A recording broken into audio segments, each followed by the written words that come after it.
টানা ৯ দিন ধরে পানিবন্দী সিলেট ও সুনামগঞ্জ জেলার প্রায় ৭ লাখ মানুষ। কয়েকটি পয়েন্টে সুরমা নদীর পানি কিছুটা কমলেও এখনও বিপদসীমার ওপর দিয়েই প্রবাহিত হচ্ছে সুরমা ও কুশিয়ারা নদীর পানি।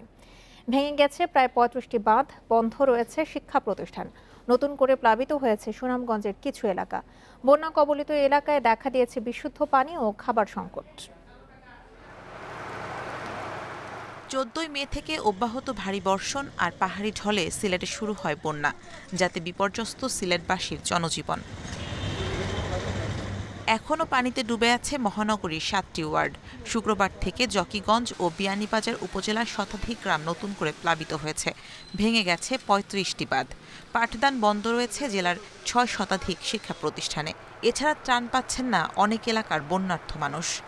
আমরা তো আর বাড়িঘর থেকে বার হইতে পারি না, আমরা তো হানি কষ্ট বেশি কষ্টের মাধ্যমে আছি। মানে আমরা অনেক এলাকার ঘর দোয়ার মানে মুরনি। ৬০টি ওয়ার্ড জলমগ্ন হয়েছে এবং আমরা প্রত্যেক কাউন্সিলরদেরকে নির্দেশনা দিয়েছি যে তারা যেন জলমগ্ন যারা আছে তাদেরকে আশ্রয় কেন্দ্রে খুব দ্রুত শিফট করার জন্য।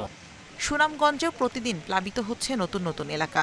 পানিবন্দী হয়ে পড়েছেন সুনামগঞ্জ সদর, শান্তিগঞ্জ ও জগন্নাথপুর উপজেলার অন্তত শতাধিক গ্রামের লক্ষাধিক মানুষ। এছাড়া শিক্ষা প্রতিষ্ঠানে পানি ওঠায় জগন্নাথপুর উপজেলার ৬০টি সরকারি প্রাথমিক বিদ্যালয়ের পাঠদান বন্ধ করে দেওয়া হয়েছে। এদিকে তীব্র খাবার সংকটে পড়েছে বানভাসীরা। আমাদের যা যা মাল আছে সবগুলা বাসায় করে শুধু জিরো খালি বিটাটা পয়রা রয়েছে। বাচ্চা কাচ্চা লইয়া খাইতাম, এই তো খানিও নাই, একবার আনছি চারটা খানি। তবে বন্যা পরিস্থিতি স্বাভাবিক হতে কিছুটা সময় লাগবে বলছে পানি উন্নয়ন বোর্ড। মেঘালয়ে যদি বৃষ্টিপাতের পরিমাণ অনেক বেশি হয় সেক্ষেত্রে হঠাৎ করেই পানি চলে আসে এবং এই পানিটা আসলে আমাদের যে সুরমা নদীর যে ক্যাপাসিটি আছে এই সুরমা নদী দিয়ে কিন্তু সমস্ত পানি একসঙ্গে যদি আসে তাহলে নেমে যাওয়া সম্ভব না। তবে সুনামগঞ্জের ছাতক, দোয়ারা বাজার, তাহিরপুর ও বিশ্বম্ভরপুর উপজেলার বন্যা পরিস্থিতির কিছুটা উন্নতি হয়েছে। Shamima Rahman, independent news. সিলেটের বন্যা পরিস্থিতি নিয়ে আরো জানাতে আমাদের সঙ্গে যোগ দিচ্ছেন সহকর্মী মাধব কর্মকার। মাধব, এই মুহূর্তে সিলেটের বন্যা পরিস্থিতির কি অবস্থা দেখতে পাচ্ছেন? বন্যা দুর্গতরা কোনো সহায়তা পাচ্ছেন কিনা? প্রশাসনের কি ধরনের তদারকি দেখছেন?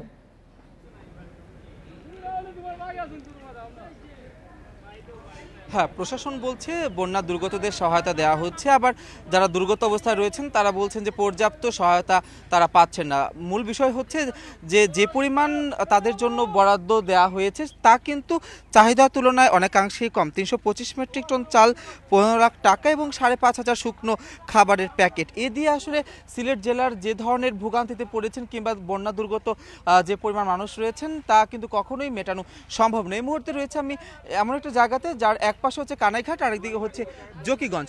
তো এই দুটো উপজেলায় কিন্তু প্রচণ্ড ভুক্তভোগী মানুষ রয়েছেন, কারণ গত শুক্রবার নাগাদ যে সুরমা নদী এবং কুশিয়ারা নদীর যে অববাহিকার ডাইকটি ভেঙেই মূলত এই গ্রামগুলো প্লাবিত হয়েছে। যদিও সিলেট জেলায় বন্যা শুরু হয়েছে আজ থেকে ৮-৯ দিন আগে। আপনারা নিশ্চয়ই দেখছেন যে এখানে মাননীয় প্রধানমন্ত্রীর যে আশ্রয়ণ প্রকল্পের ঘরগুলো রয়েছে সেই ঘরেও কিন্তু পানি প্রবেশ করেছে। এখানে গরুর খাবার দাবারও কিন্তু নষ্ট হয়ে গিয়েছে। এরকম কিন্তু প্রত্যন্ত অঞ্চলে আরও যদি অবস্থা দেখানো হয় তাহলে আসলে অনেকটাই মানবেতর জীবনযাপন করছেন যারা রয়েছেন পানির মধ্যে। কিছুক্ষণ আগে দেখেছি যে চাল দেওয়া হয়েছে অনেকে এবং অনেক জায়গায় শুকনো খাবারও দেওয়া হচ্ছে, বেসরকারি পর্যায়েও অনেক জায়গায় খাবার দেওয়া হচ্ছে। কিন্তু যেভাবে পানি বৃদ্ধি পাচ্ছে এটি কিন্তু আরও ২-১ দিন বা কয়েকদিন দীর্ঘস্থায়ী সম্ভাবনা রয়েছে। খুব সহসাই এই বন্যা থেকে মুক্তি মিলছে না। যদিও সুরমা এবং কুশিয়ারে কয়েকটি পয়েন্টে পানি কমেছে, তারপরেও কিন্তু এই নদী দুটির পানি বিপদসীমার উপর দিয়ে প্রবাহিত হচ্ছে। মাধব, আপনি আমাদের সঙ্গে থাকুন। এবার আমরা যাচ্ছি সুনামগঞ্জে, সেখান থেকে জানাবেন আমাদের সহকর্মী জাকির হোসেন। জাকির, সুনামগঞ্জের বন্যা পরিস্থিতির এখনকার কি অবস্থা দেখছেন? পানি কমার কোনো আশঙ্কা রয়েছে কিনা, আর পর্যাপ্ত সহায়তা পাচ্ছে কিনা দুর্গতরা?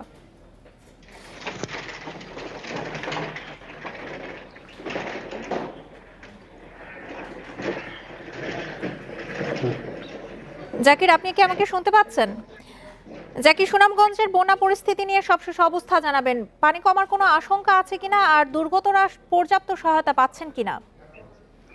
দেখুন, সুনামগঞ্জে আসার খবর হলো সুনামগঞ্জের পানি কিন্তু কমতে শুরু করেছে, অর্থাৎ আমরা আজকে সারাদিন হচ্ছে সুনামগঞ্জে কিন্তু রোদের দেখা মিলেছে, যার ফলে আমরা সারাদিন যেটা বলে আসছিলাম যে সুনামগঞ্জের শান্তিগঞ্জ এবং জগন্নাথপুর উপজেলা যে নতুন করে প্লাবিত হয়েছে, তো সেখানে কিন্তু শান্তিগঞ্জের পানি কিন্তু কমতে শুরু করেছে, কিন্তু জগন্নাথপুর কিন্তু এখনো পানি মানে নতুন নতুন গ্রাম প্লাবিত হওয়ার আমরা খবর পাচ্ছি। আর আপনি এখনো কিন্তু আপনি আপনি যেখানে আমি দাঁড়িয়ে আছি সুনামগঞ্জ পৌর শহরের নতুন পাড়া আবাসিক এলাকা, এখানে কিন্তু এখনো পানিবন্দী অবস্থায় আছে সুনামগঞ্জ পৌর শহরের প্রায় 15টি আবাসিক এলাকার মানুষ। আপনাকে একটা বিষয় আমি বলে রাখি, জেলা প্রশাসন সূত্র আমাদেরকে জানিয়েছে সুনামগঞ্জে এখন পর্যন্ত প্রায় 350 বিদ্যালয় কিন্তু পাঠদান ব্যাহত হচ্ছে, কারণ 350 স্কুলে কিন্তু পানি ঢুকে গেছে, যার ফলে এখন কিন্তু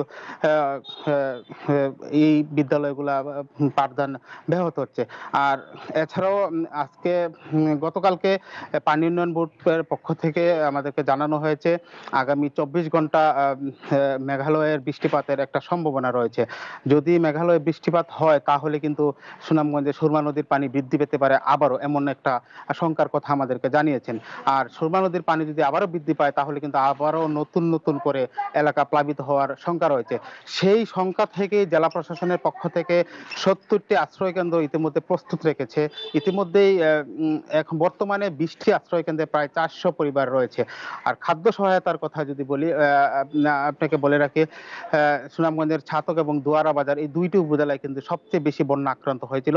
সেখানে কিন্তু যে পরিমাণ খাদ্য সহায়তা দেওয়া হয়েছে তা প্রয়োজনের তুলনায় অপ্রতুল। তো সার্বিকভাবে বলা যায় যদি বন্যা পরিস্থিতি আরো মেঘালয়ে বৃষ্টিপাত হয় তাহলে অবনতি হতে পারে, না হয় সুনামগঞ্জের পানি কমতে শুরু করবে। এই ছিল আমার কাছে সুনামগঞ্জের বন্যা পরিস্থিতি সর্বশেষ। সিলেট ও সুনামগঞ্জ থেকে বন্যা পরিস্থিতির সবশেষ তথ্য জানিয়েছিলেন আমাদের সহকর্মীরা।